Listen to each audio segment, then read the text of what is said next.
10월 25일부터 음주 단속 기준을 대폭 강화한 제2윤창호법이 시행됩니다. 이 법의 의미와 효과 등을 음주운전 실험을 통해 집중 취재했습니다.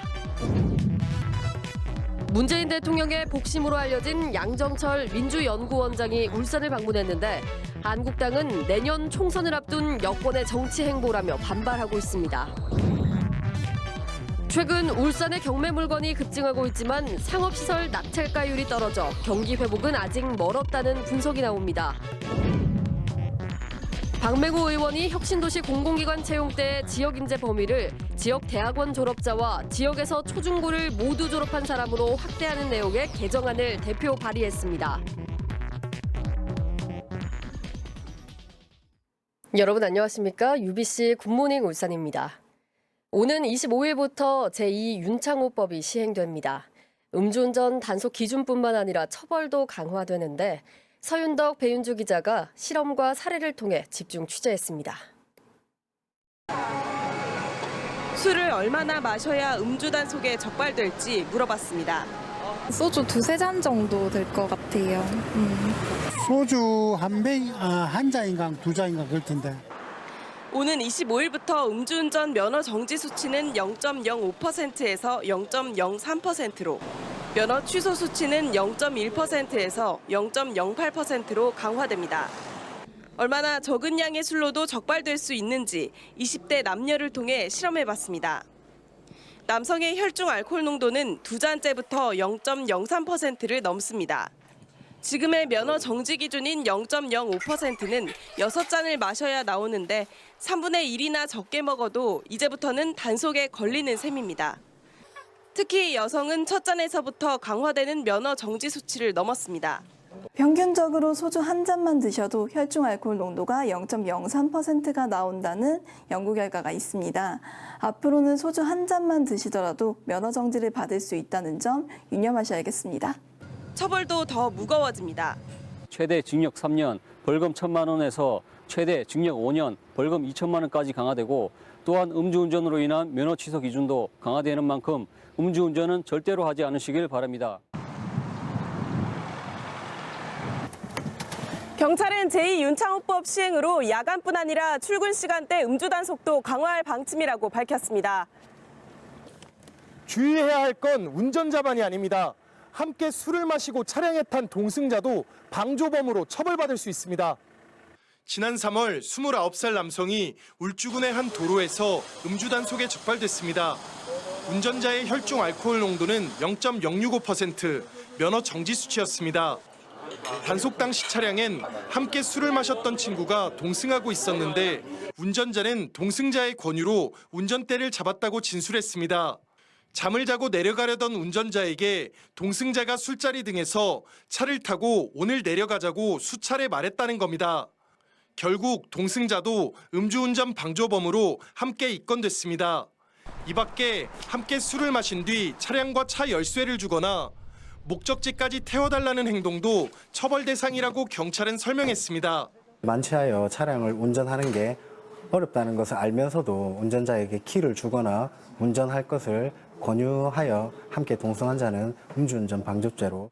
제2윤창호법이 시행되면 최대 징역 2년 6개월이나 벌금 1,000만 원에 처해질 수 있는 음주운전 방조범은 전국적으로 해마다 100명 이상 입건되고 있습니다.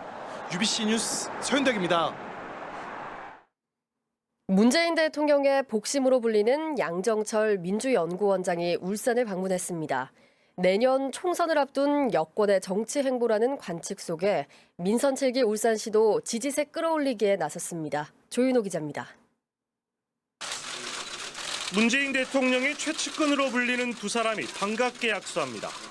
여권 싱크탱크의 수장인 양정철 민주연구원장이 울산발전연구원과 업무 협약을 맺기 위해 울산을 찾았습니다.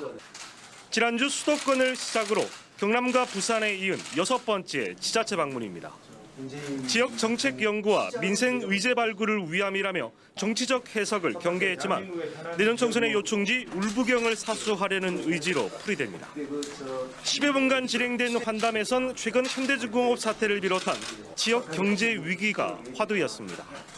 현대중공업의 본사 문제는 앞으로도 계속 언제든지 이렇게 서로 잘 대화만 하지만 원상복구하는 별로 예. 어려운 게 아니라서 어떻게든 하여튼 저희가 더 뭐라도 도움이 돼서 이 대한민국 경제의 심장인 울산이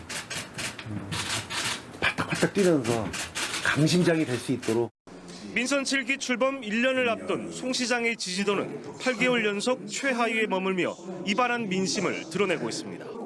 이 때문에 지역 원로 130명을 초청해 울산의 미래에 대한 고견을 듣는 이례적인 소통의 자리도 마련됐습니다. 주무시고 가는 분들을 외지분들 하나도 없습니다. 가까운 해운대나 경주나 이렇게 다 가고 있습니다. 지금 또 숙박시설이나 모든 게 좀 빈약합니다. 지난해 지방선거에서 사상 처음으로 단체장을 석권한 여권이 내년 4월 총선을 앞두고 안팎으로 흐트러진 민심을 다독이려는 모양새입니다. UBC 뉴스 조인호입니다. 양정철 민주연구원장이 울산발전연구원과 MOU를 체결한 것과 관련해 자유한국당 울산시당은 논평을 내고 불법 관건선거 MOU를 즉각 중단하라고 촉구했습니다. 시당은 정당 정책연구원과 독립성과 자율성이 보장받아야 할 지자체 연구원 간 MOU 체결은 울산발전연구원을 정책 선전기지로 사용하겠다는 말로 해석된다며 이같이 밝혔습니다. 또 그 자체로 선거법 위반의 소지가 크다며 선관위 조사를 촉구했습니다. 자유한국당 소속의 김기현 전 울산시장이 최근 당 신정치특별위원회 부위원장으로 임명돼 시장 낙선 후 1년 만에 사실상 정치 활동을 재개했습니다. 신정치특별위원회는 내년 4월 총선 관련 공천 룰을 손질하는 기구로 사전 중진 신장진 위원장을 중심으로 19명의 위원으로 구성돼 있습니다. 부동산 경매 시장을 보면 지역의 경기를 알 수 있다는 얘기가 있습니다. 최근 울산의 경매 물건이 급증하고 있는데요. 아직은 경기 회복을 기대하긴 힘든 상황이라는 분석입니다. 윤주웅 기자가 보도합니다. 울산지방법원의 경매 담당 부서입니다. 최근 울산의 경매 물건이 급증하면서 부쩍 바빠졌습니다. 지난 3월 149건이던 경매 물건이 4월에는 37% 늘고 5월에는 다시 30% 증가한 겁니다. 전국적으로 5월에는 경매 건수가 줄었지만 울산은 계속 상승세입니다. 경매 물건에도 희비가 엇갈리고 있습니다. 아파트나 빌라 같은 주거시설은 인기지만 업무와 상업시설은 상대적으로 찬밥 신세입니다. 지난달 경매에 나온 남구의 한 아파트. 감정가 3억 500만 원이던 이 아파트는 무려 28명이 입찰에 참가해 감정가의 80%인 2억 4,400만 원에 낙찰됐습니다. 이처럼 주거시설은 건당 4.2명이 입찰에 참가해 감정가의 77% 정도에 낙찰됐지만 업무 상업시설은 평균 2명이 참가했고 낙찰가도 55% 선에 그쳤습니다. 전문가들은 주거시설 경매의 낙찰가율이 높아지는 건 긍정적이지만 업무 상업시설을 볼 땐 여전히 경기가 좋지 않다고 분석합니다. 경매 물건 늘어난다는 것은 그만큼 울산 경기가 안 좋다는 걸 의미하고요. 이제 상가나 업무 시설에 대한 경매 물건의 낙찰가율이 떨어진다는 얘기는 상권이 그만큼 이제 많이 활성화되지 못했다는 반증이고요. 침체 늪에 빠진 울산이 재도약을 하기 위해서는 아직 시간이 더 필요하다는 분석입니다. UBC 뉴스 윤종입니다. 현대중공업의 중간 지주 회사인 한국조선해양이 연구개발 인력을 최대 5,000명으로 늘리고 자회사별 자율 경영 체제를 확실히 지키겠다고 밝혔습니다. 한국조선해양의 권호갑 부회장은 어제 임직원들에게 보낸 이메일에서 조선업을 노동 집약 산업에서 기술 중심 산업으로 전환하기 위해 판교에 건립 예정인 R&D 센터에 최대 5,000명의 연구개발 인력이 근무하도록 지속적으로 채용하겠다고 밝혔습니다. 현대중공업 분할에 따라 이달 3일 신설된 한국조선해양은 현대중공업과 현대삼호중공업, 현대미포조선을 자회사로 두고 있으며 대우조선해양 인수가 마무리되면 자회사는 4개로 늘어납니다. 박맹호 의원이 혁신도시 이전 공공기관 지역인재 의무 채용 시 지역인재 범위를 넓히는 개정안을 대표 발의했습니다.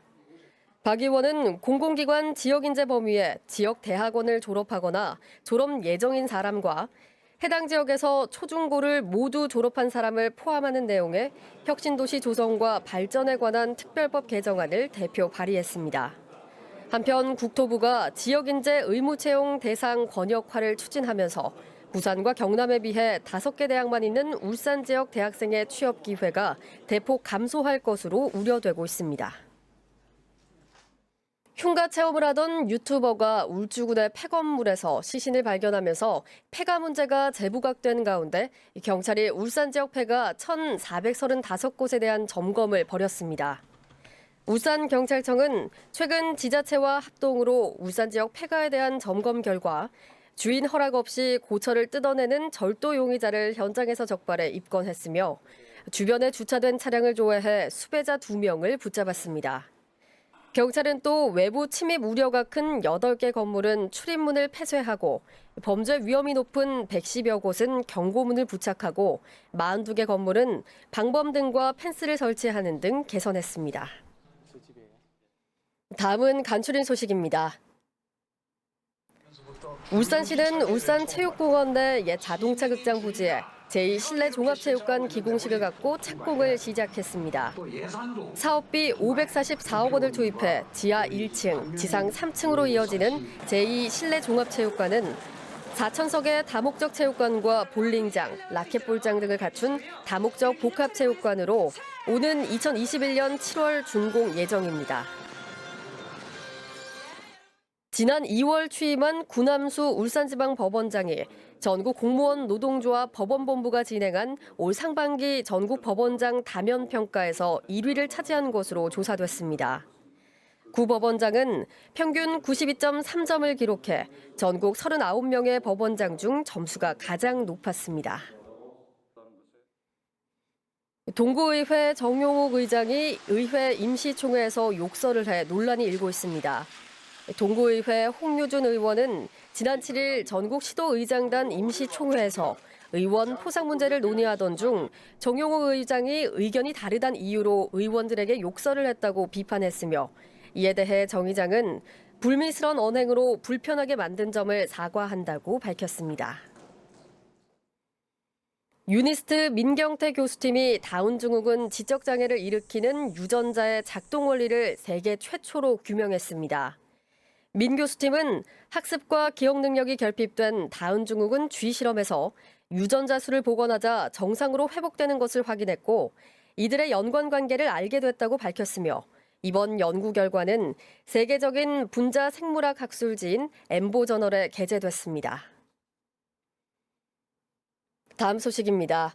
어젯밤 11시 18분쯤 경북 경주에서 규모 2.5의 지진이 발생했습니다. 기상청은 이번 지진의 진앙을 경주시청에서 남서쪽 쪽으로 9km 떨어진 경주시 내남면으로 분석했고 지난 2016년에 발생한 규모 5.8 경주 지진의 여진이라고 설명했습니다.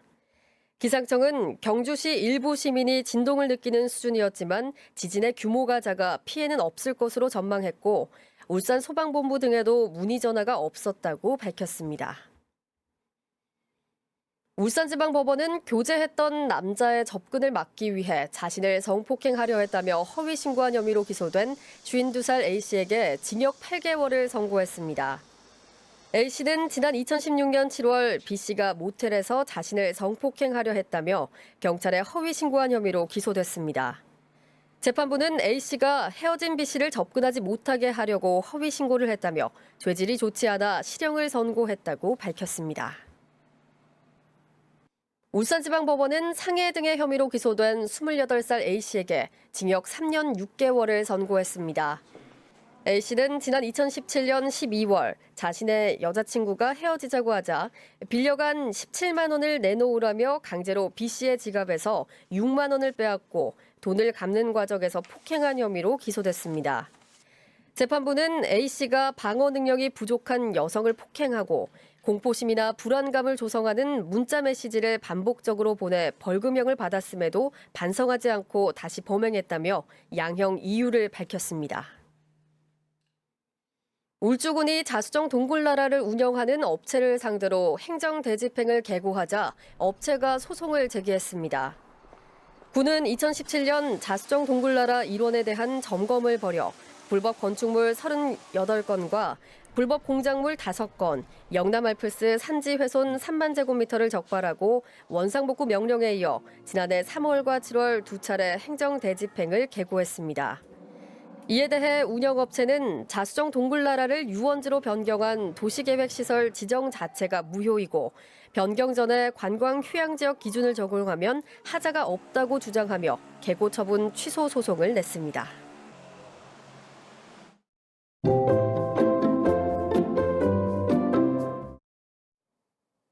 오늘은 서쪽과 동쪽의 기온차가 조금 나겠습니다. 서울은 한낮 기온 27도로 7월 상순의 여름더위가 나타나겠습니다. 반면 동풍이 부는 동해안 지역은 한낮에도 선선하겠는데요. 강릉의 낮 기온 23도, 울산도 23도에 머물겠습니다. 오늘도 미세먼지 걱정은 없겠습니다. 다만 구름 사이로 강한 볕에 자외선이 무척 강하겠습니다.